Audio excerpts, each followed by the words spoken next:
இந்த இடம் நிறைய பேருக்கு தெரிஞ்சிருக்கும். ஸோ நீங்கள் கரெக்டாக கெஸ் பண்ணிட்டீங்கன்னா கமெண்ட் பண்ணுங்கள். நேற்று வந்து என் ஃப்ரெண்டோட பையனுக்கு வந்து பர்த்டே 4th பர்த்டே. ஸோ பர்த்டேக்கு இன்வைட் பண்ணியிருந்தாங்க. அது மட்டும் இல்லாமல் நேற்று வந்து பசங்களுக்கு பேரண்ட்ஸ் மீட்டிங்கும் இருந்துச்சு. நேற்று வந்து சின்ன பையனுக்கு பேரண்ட்ஸ் மீட்டிங், இன்றைக்கி வந்து பெரிய பையனுக்கு வந்து பேரண்ட்ஸ் மீட்டிங். ஸோ பேரண்ட்ஸ் மீட்டிங்கை முடிச்சுட்டு அப்படியே டேரெக்டாக வந்து பர்த்டே பார்ட்டிக்கு வந்து வந்தாச்சு.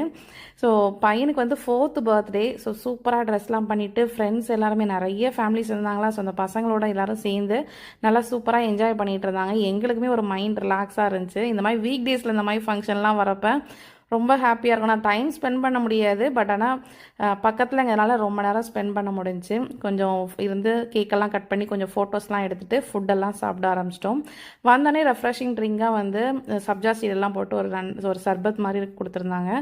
கூடவே வந்து பரோட்டா, அதுக்கப்புறம் சப்பாத்தி, அதுக்கு ஒரு கிரேவி, கூடவே வந்து பிரியாணி சூப்பராக இருந்துச்சு. கூடவே வந்து காலிஃப்ளவர், அப்புறம் பன்னீர் சில்லி, ரைத்தா, குலாப் ஜாமுன்னு சூப்பராக இருந்துச்சுங்க. ஃபுட்டெல்லாம் சாப்பிட்டுட்டு அதுக்கப்புறம் நாங்களும் வந்து கொண்டாந்த கிஃப்டெல்லாம் கொடுத்து ஃபோட்டோஸ்லாம் கொஞ்சம் எடுத்துகிட்டு அதுக்கப்புறம் அவங்களும் ரிட்டன் கிஃப்டெல்லாம் கொடுத்தாங்க. ஸோ அப்படியே வாங்கிட்டு வந்தாச்சு. ஸோ நெக்ஸ்ட் ஒரு வீடியோவில் பார்க்கலாம். தேங்க்யூ, பாய்.